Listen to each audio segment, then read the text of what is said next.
Welcome to MMC news.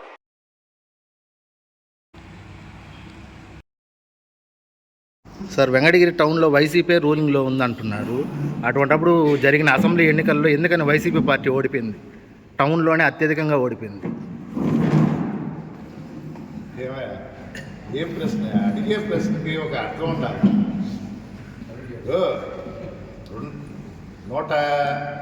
123 సీట్లు ఉన్న వాళ్ళు 164 సీట్లు వచ్చినాయి అంటారు.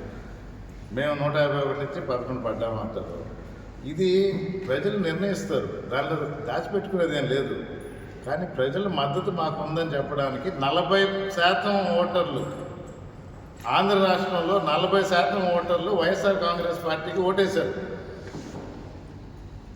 ప్రజల మన్ననలు ఇప్పటికీ మాకు ఉన్నాయి, ఎక్కడ చెక్కు చెదర్లా. ఓడిచ్చారంటే ఒకసారి గెలుస్తాం, ఒకసారి ఓడతాం.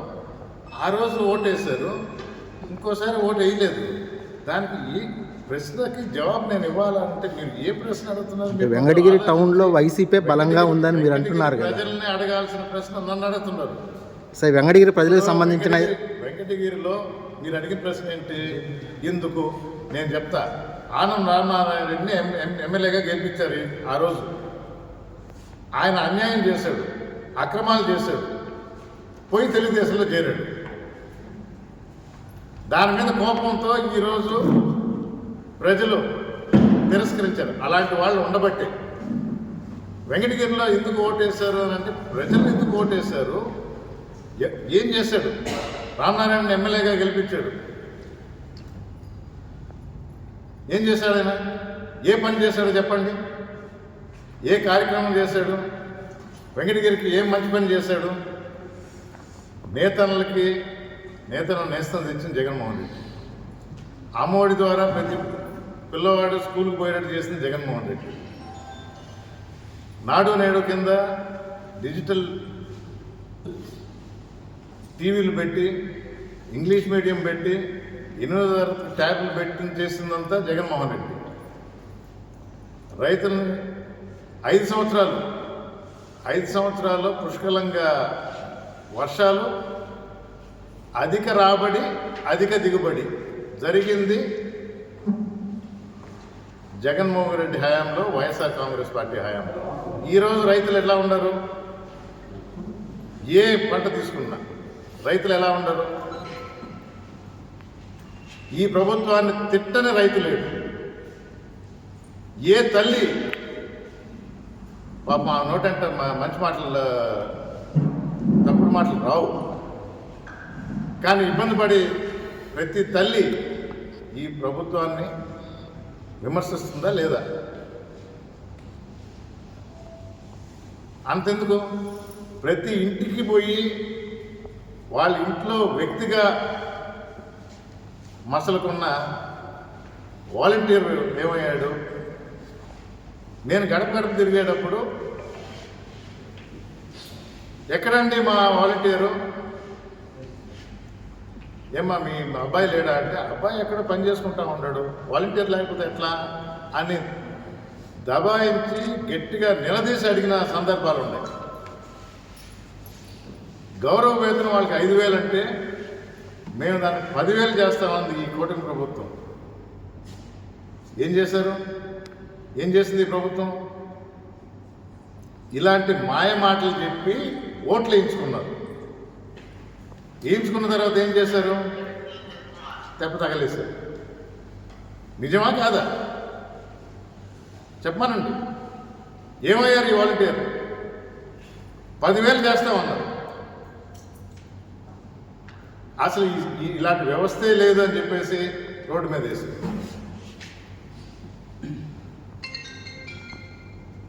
గొప్పగా చెప్పుకునేది ఒకటి 3,000 పెన్షన్ 4,000 చేశామని.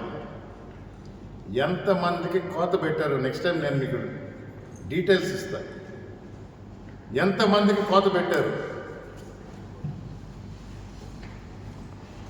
ఈసారి ఫోటో కూడా తీసుకొని వస్తాను. నాకు తెలిసిన వ్యక్తి 2 కాళ్ళు లేవు, 2 కాళ్ళు లేవు, అతను తీసేశారు. డిసేబుల్డ్ కింద ఉన్న పెన్షన్ రావాల్సిన వ్యక్తిని తీసేశారు. ఏమయ్యా అంటే కుర్చీలో కూర్చొని పని చేయాలనుకుంటుంది. ఇది ఈ ప్రభుత్వ నిర్వాహకం. అడగండి, ప్రశ్న ఏదైనా ఉంటే సరిగా చెప్తుంది. సార్, మీరు రైతుల గురించి ఇప్పుడు ప్రస్తావించారు. గత 2 రోజుల క్రితం మంత్రి పౌర సరఫరాల శాఖ మంత్రి ఆకస్మికంగా పర్యటన చేశారు వెంకటగిరి మండలంలో. మీరు గతంలో తిరుపతి జిల్లా అధ్యక్షుడిగా ఉన్న హయాంలో తిరుపతి జిల్లాకు సంబంధించి పలు ఆరోపణలు చేశారు. గత వైసీపీ గవర్నమెంట్లో కేవలం 6 మంది రైతుల దగ్గర మాత్రమే ధాన్యం కొనుగోలు చేసి వాళ్ళకి బకాయిలు కూడా చెల్లించలేదని, ప్రస్తుత కూటమి గవర్నమెంట్లో ధాన్యం కొనుగోలు కేంద్రాలు ఎక్కువ పెట్టి ఎక్కువ మంది రైతులకు 24 గంటల్లోనే అమౌంట్ చెల్లించామని చెప్పారు. దీని మీద మీ కామెంట్స్ ఏంటి? ఆ 6 మందిని చూపించేస్తే బాగుంటుంది. మిగతా వాళ్ళందరి దగ్గర కొనలేదండి. ఏమన్నా అర్థం ఉందా? అబద్ధాలు చెప్పడానికి కూడా లిమిట్ అనేది ఉంటుంది. ఇప్పుడు నోరు తెరిచి వరుసగా అబద్ధాలు చెప్తా ఉంటే దాన్ని ఏ విధంగా మేము కౌంటర్ చేస్తాం? ఏ విధంగా కౌంటర్ చేస్తాం? దిగుబడి తగ్గింది, రేట్ లేదు, గవర్నమెంట్ అన్నా ఎత్తుకుంటుందా అంటే అది లేదు. ఇది మీరు మిమ్మల్ని అందరినీ తీసుకొని పోతాను నేను. వెంకటగిరి మీ టౌన్లో ఉంటారు కాబట్టి ఊర్లో మీకు విషయాలు తెలియదేమో రైతుల గురించి.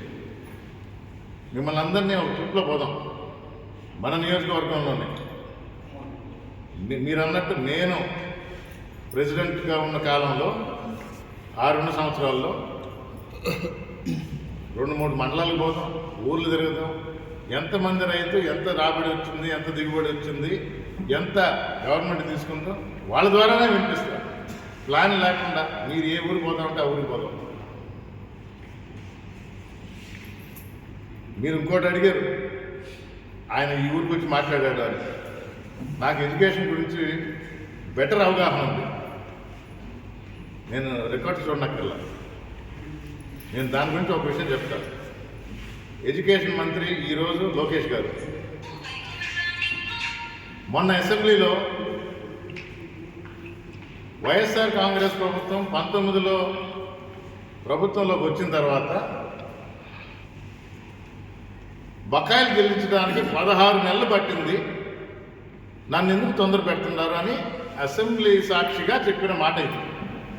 మీరు రికార్డ్స్లో చూడండి, మీరు వినండి. 19 మేలో ప్రభుత్వం వచ్చిన తర్వాత తెలుగుదేశం 2200 కోట్లు బకాయిలు పెట్టిపోయింది. మార్చి 30, నేను డేట్తో సహా చెప్తుంటా, మార్చి 30, 2020 4300 కోట్లు రిలీజ్ చేయడం జరిగింది. అంటే 2200 బకాయి ప్లస్ 2100 ప్రజెంట్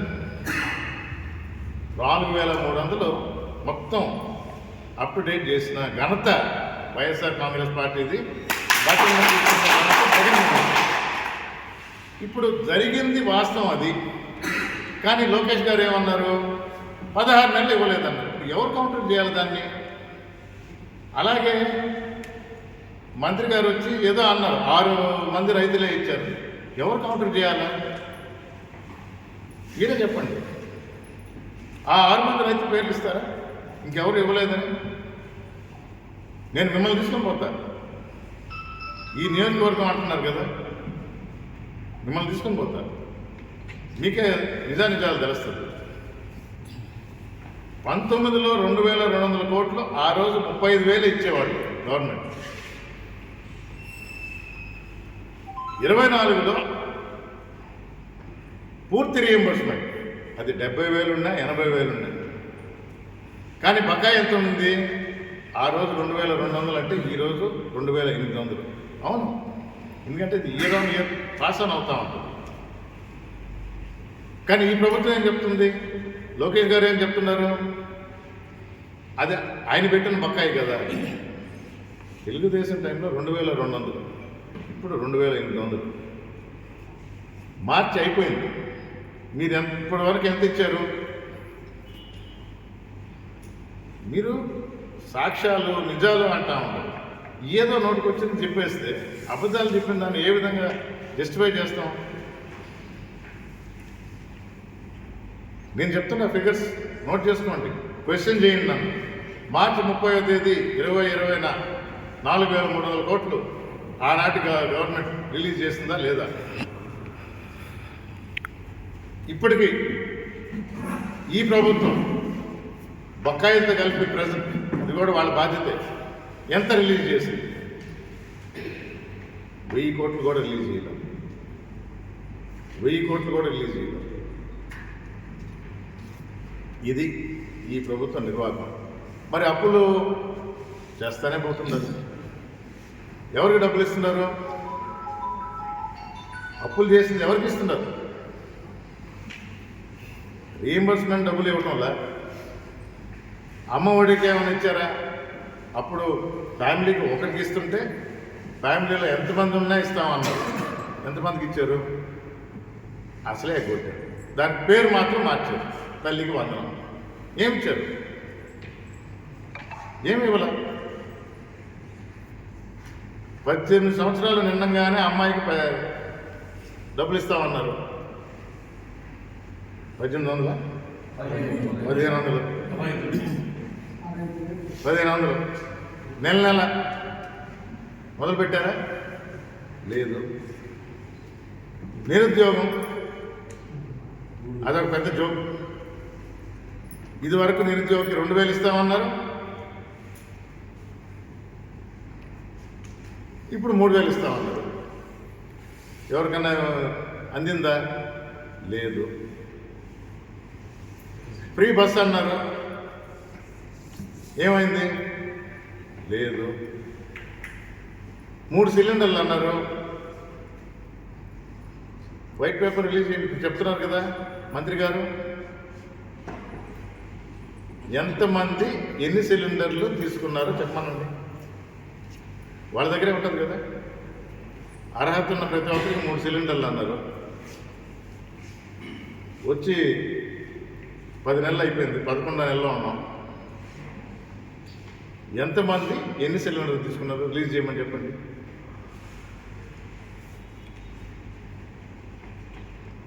కూర్చొని అబద్ధాలు చెప్పడం తప్ప అసలు ఓపెన్గా చెప్పారు కదండి. సాక్షాత్ ముఖ్యమంత్రి ఓపెన్గా చెప్పారు కదా. ఆ రోజు నేను చేయగలను అనుకున్నాను, బయట నుంచి చూసి ఈ రోజు నేను చేయలేకపోతున్నాను అని. సంపద సృష్టించి 2047 విజన్ అంటే 47కి చేస్తారంట. ప్రజలు గమనిస్తూ ఉన్నారు.